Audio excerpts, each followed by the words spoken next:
بسم اللہ الرحمن الرحیم۔ اللہ کے نام سے شروع جو بڑا مہربان اور نہایت رحم کرنے والا ہے۔ بخاری و مسلم میں بنی اسرائیل کے ایک قاتل کا واقعہ نقل کیا گیا ہے۔ حضور اکرم صلی اللہ علیہ وآلہ وسلم نے اللہ کے ہاں توبہ کی قبولیت سے متعلق صحابہ کرام کے سامنے بنی اسرائیل کے ایک قاتل کا نہایت خوبصورت اور ایمان افروز واقعہ بیان فرمایا کہ بنی اسرائیل میں ایک شخص چوری، ڈکیتی اور قتل میں بہت مشہور تھا اور نہایت معمولی سی بات پر قتل کر دیتا تھا۔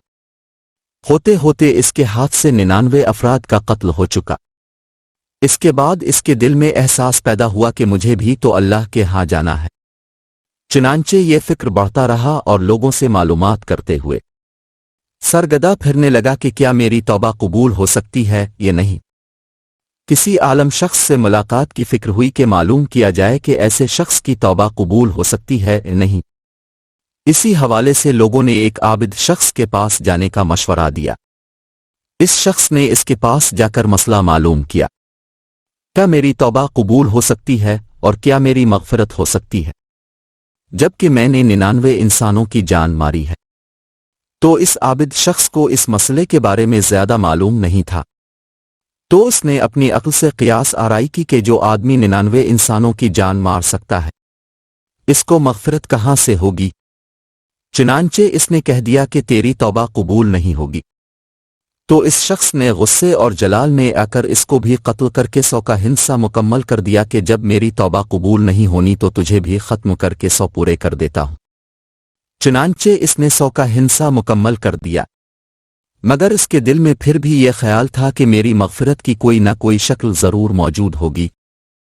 اس لیے اس نے لوگوں سے پھر معلومات کا سلسلہ جاری کر دیا کہ روئے زمین میں سب سے بڑا عالم کون ہے، وہی میرے مسئلے کا حل بتا سکتا ہے۔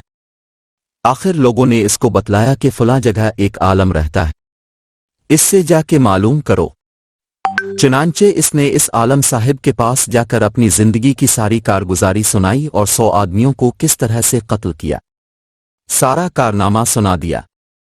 معلوم کیا کہ اب بتلائیے کہ میری توبہ قبول ہو سکتی ہے یا نہیں؟ کیا اللہ کے ہاں مجھ جیسے گناہگار کے لیے بھی مغفرت کا کوئی خانہ ہے؟ تو اس عالم صاحب کو چونکہ علم تھا، تو اس نے بتلایا کہ تیرے گناہ معاف کرنے میں اللہ کے ہاں کوئی رکاوٹ نہیں۔ اللہ کی رحمت کا سمندر تجھ جیسے گناہگاروں کے گناہوں سے بہت بڑا اور بہت وسیع ہے۔ چنانچہ اس عالم صاحب نے اسے مشورہ دیا کہ تم فلاں جگہ سفر کر کے جاؤ، وہاں کچھ اللہ کے بندے رہتے ہیں، ان کا مشغلہ صرف اللہ کی عبادت ہے، ان کے ساتھ مل کر اللہ کی عبادت کرو اور نادم ہو کر اپنے گناہوں کی معافی مانگو، انشاءاللہ تمہاری مغفرت ہو جائے گی۔ جب اس شخص نے آدھا راستہ طے کر لیا تو ملک الموت آ گئے۔ اب اس کی روح لے جانے کا مسئلہ کھڑا ہوا۔ آسمانوں سے رحمت کے فرشتے بھی آئے اور عذاب کے بھی۔ رحمت کے فرشتے کہنے لگے اس کی روح لے جانے کا حق ہم کو ہے، اس لیے کہ یہ سچے دل سے تائب ہو کر عبادت کے لیے جا رہا ہے۔ عذاب کے فرشتے کہنے لگے کہ اس کی روح لے جانے کا حق ہم کو ہے، اسی لیے کہ اس شخص نے کبھی کوئی نیکی کا کام ہی نہیں کیا۔ اسی دوران آسمانوں سے ایک فرشتہ آیا۔ بعض روایات سے معلوم ہوتا ہے کہ یہ آنے والا فرشتہ حضرت جبرائیل امین تھے۔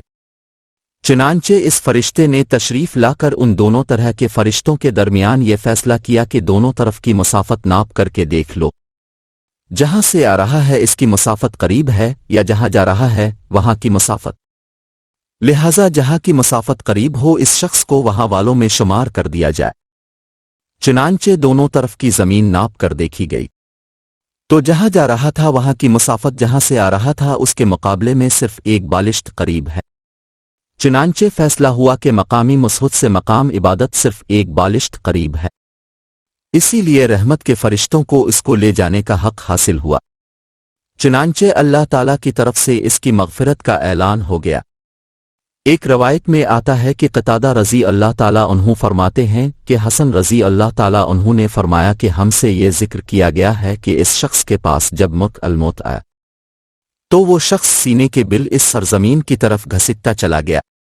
حدیث قدسی میں آتا ہے کہ میں اپنے بندے کے ساتھ اس کے گمان کے مطابق ہوتا ہوں اور وہ جہاں بھی یاد کرے میں اس کے ساتھ ہوں۔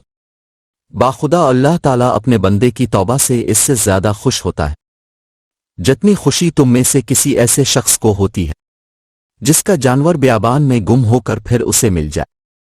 اور جو شخص ایک بالشت میری طرف آتا ہے میں ایک ہاتھ اس کے قریب ہو جاتا ہوں، اور جو شخص ایک ہاتھ میرے قریب آتا ہے میں اس کے ایک یعنی پھیلائے ہوئے دونوں ہاتھوں کے درمیان کی مسافت کے قریب جاتا ہوں۔ اور جب وہ میری طرف چل کر آتا ہے تو میں اس کی طرف دوڑ کر آتا ہوں۔ حاصل انسان جب بھی سچے دل کے ساتھ توبہ کرے گا تو اللہ تعالیٰ ضرور قبول فرمائے گا۔ انشاءاللہ یہ واقعہ خصوصاً ان حضرات کے لیے حوصلہ افزائی اور معاونت کا سبب ہے جو کہ بڑے بڑے گناہ کر کے اب مایوسی کی زندگی گزار رہے ہیں، کیونکہ شیطان انہیں مایوس کرتا ہے۔